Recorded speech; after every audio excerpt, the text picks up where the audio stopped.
પંડિત દીનદયાલ ઉપાધ્યાય નગર ગૃહ ખાતે sigma university દ્વારા રાયસના હેકાથોનનું આયોજન કરવામાં આવ્યું હતું, જેમાં મોટી સંખ્યામાં રાજ્યભરમાંથી વિદ્યાર્થીઓ ઉપસ્થિત રહ્યા હતા અને વિદેશ નીતિને લઈને પોતાના વિચારો વ્યક્ત કર્યા હતા. સિગ્મા યુનિવર્સિટી દ્વારા આજ રોજ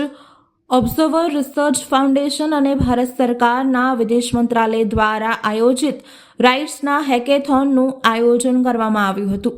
વડોદરા અને આજુબાજુના શહેરો જેમ કે આણંદ, અમદાવાદ, ગાંધીનગર, સુરત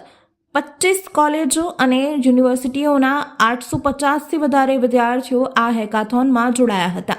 તેમણે બદલાતા વૈશ્વિક ક્રમમાં ભારતની ભૂમિકા વિશે પોતાનો દૃષ્ટિકોણ રજૂ કર્યો હતો.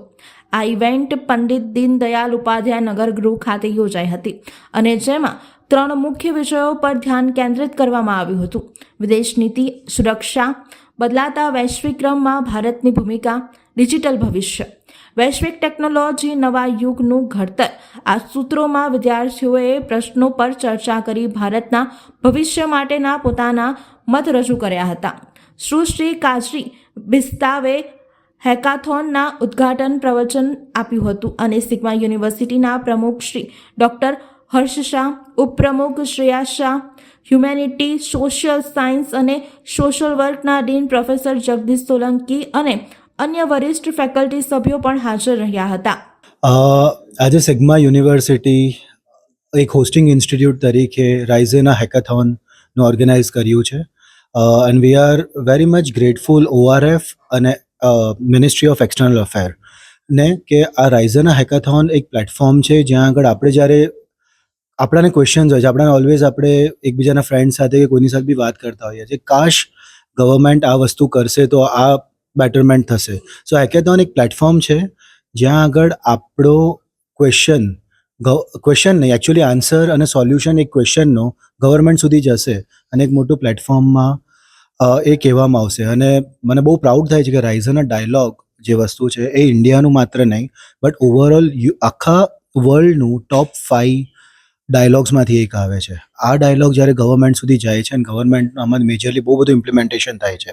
સો જ્યારે મિનિસ્ટ્રી ઓફ એક્સટર્નલ અફેર સાથે છે તો આઈ એમ વેરી મચ હેપી કે 25+ universities across the Gujarat has participated here અને સ્કૂલ્સ બરોડાની મેજરલી બરોડા અને બરોડા ડિસ્ટ્રિક્ટની સ્કૂલ્સ એ બી પાર્ટિસિપેટ કર્યું છે અને રજિસ્ટ્રેશન 1600+ રજિસ્ટ્રેશન થયું છે. અને ધ છોકરાઓ જે રીતે આજનું યુથ જે રીતે સવાલ પૂછી રહ્યું છે, સજેશન્સ આપી રહ્યા છે, એના એ જોઈને અમે બહુ જ ખુશ છે. And we are thankful two ORF and ministry of external affairs કે સિગ્માને હોસ્ટિંગ पार्टनर तरीके बनाया અને हमारी માટે પ્રિવિલેજ છે કે અમે આ इवेंट होस्ट करें. देखिए, सबसे बड़ी बात जो इन हैकाथॉन से निकल कर आ रही है वो ये है कि जो आज की युवा पीढ़ी है वो भारत की विदेश नीति से जुड़ना चाहती है और इसीलिए जो हमने जो पार्टिसिपेशन देखा, चाहे वो मुंबई में देखा, लखनऊ में देखा और आज बड़ौदा में देख रहे हैं कि बढ़ चढ़ कर इंस्टीट्यूशंस और आज जो विद्यार्थी हैं वो इसमें हिस्सा ले रहे हैं और अपनी बात रख रहे हैं. तो मुझे ऐसा लगता है कि जो हम जिस तरह से बदलाव की हम बात कर रहे हैं उस बदलाव में सभी जो विद्यार्थी हैं, जो युवा पीढ़ी है वो अपनी एक छाप छोड़ना चाहती है. वो ये कह रहे हैं कि आपको अगर विदेश नीति करनी है तो उसमें हमको साथ लेकर चलना पड़ेगा, हमारे विचारों को सुनना पड़ेगा और उसी की तरफ सरकार की कोशिश भी मुझे लगता है. जैसे कि इस पूरे हैकाथॉन में हमारे पार्टनरशिप रही है विदेश मंत्रालय के साथ. विदेश मंत्रालय ने कॉन्स्टेंटली ये कोशिश करी है कि कैसे इंगेजमेंट बढ़े और कैसे लोगों के साथ ज़्यादा से ज़्यादा इंटरेक्शन हो. तो उसी को हमने हर हैकाथॉन में देखा कि लोग जो युवा पीढ़ी है वो अपनी बात रख रही है और उसमें हम कोशिश कर रहे हैं कि उसको और आगे तक ले जाएं और एक कंस्ट्रक्टिव एजेंडा हम सरकार को दे पाएँ कि ये जो युवा पीढ़ी की जो वॉइस है वो ये कह रही है कि इस तरह के बदलाव आने चाहिए और वो बदलाव धीरे धीरे आने की संभावना बढ़ भी जाती है. देखिए, वो कोशिश हो सकती है बाद में, लेकिन ये अभी क्योंकि ये जो पूरा जो प्रोसेस है ये राइसीना डायलॉग जो हम होस्ट करते हैं हर साल और उसकी 10वीं जो वर्षगांठ हम मनाएंगे इस साल, उससे लिंक था कि अब हम 10वें वर्ष में कदम रख रहे हैं राइसीना डायलॉग का. जो 10 साल पहले जो एक जर्नी शुरू हुई थी, उस जर्नी से हम कैसे और लोगों को जोड़ें और उसमें आज की युवा पीढ़ी को कैसे जोड़ा जाए कि जो बात है, जो विदेश नीति की बात है, जो पब्लिक पॉलिसी की बात है, वो सिर्फ दिल्ली में या कुछ गलियारों में रह न जाए, आगे बढ़े। तो उससे जुड़ने की कोशिश है। धीरे धीरे मुझे लगता है कि जैसे जैसे बात आगे बढ़ेगी, ये भारत से निकल कर, जैसा आप कह रहे हैं, और दूर तक भी जाएगी। जो मेन उद्देश्य है हैकाथॉन का कि फॉरेन पॉलिसी का जो कॉन्वर्सेशंस है वो दिल्ली से बाहर लाके और गवर्नमेंट्स के बाहर लाके देश का जो यूथ है उनके सामने लाने के लिए और उनमें उत्साह जगाने के लिए कि ये इश्यूज पे, इस मुद्दे पे वो अपना राय रखे। तो हमें ये फीडबैक की तरह हम इसको लेके जाएंगे हमारे साथ और आशा करेंगे कि आगे जाके ये students international relations, foreign policy, public policy के मुद्दे पे अपना जो इंटरेस्ट अभी आज उनका हुआ होगा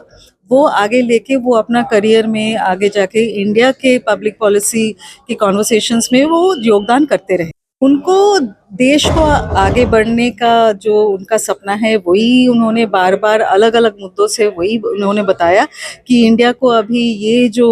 मौका है, ये जो हिस्ट्री में ग्लोबल पोजीशन में इंडिया आगे आ गए है और आगे बढ़ना चाहिए। तो this was the main message. Change तो काफ़ी टाइम से हो रहा है और ये उसका कंटिन्यूएशन है। और फॉरेन पॉलिसी में या सरकार की पॉलिसीज़ में चेंज तो वो धीरे धीरे ही आता है ना, वक्त के साथ। जैसे उसका देश भी आगे बढ़ता है, लोग भी आगे बढ़ते हैं, दुनिया में क्या क्या चेंजेस हो रहा है, उसके साथ जो एडजस्टमेंट होता है वो तो तूफान की तरह अचानक कुछ नहीं होता है ना, वो तो ग्लेशियर जैसे धीरे धीरे जाते हैं और उसका जो चेंजेस आते हैं वो तो दिख जाएगी। देश जितना अच्छा करेगा उतना अपना फॉरेन पॉलिसी, डोमेस्टिक पॉलिसी वो भी अच्छा करेगा। विदेश के विद्यार्थी को विदेश में जो अभी तक भारतीय विद्यार्थी तो आप देखेंगे तो विदेश की जितने बड़े बड़े यूनिवर्सिटीज़ है उसमें भारतीय विद्यार्थियों भी स्टूडेंट्स हो या अगर टीचर्स भी हो, वो उनका कंट्रीब्यूशन, उनका रिसर्च जो है वो हमारी कॉन्वर्सेशंस और इंडिया का जो स्टोरी है, इंडिया का जो हिस्ट्री है उसका रीवैल्यूएशन हो, वो तो उन्हीं के हाथ हो रहा है ना। तो ऑब्वियसली उनका बहुत बड़ा अहम एक रोल है and we are very proud कि हमारे लोग बाहर जाके इतना अच्छा कर रहे हैं।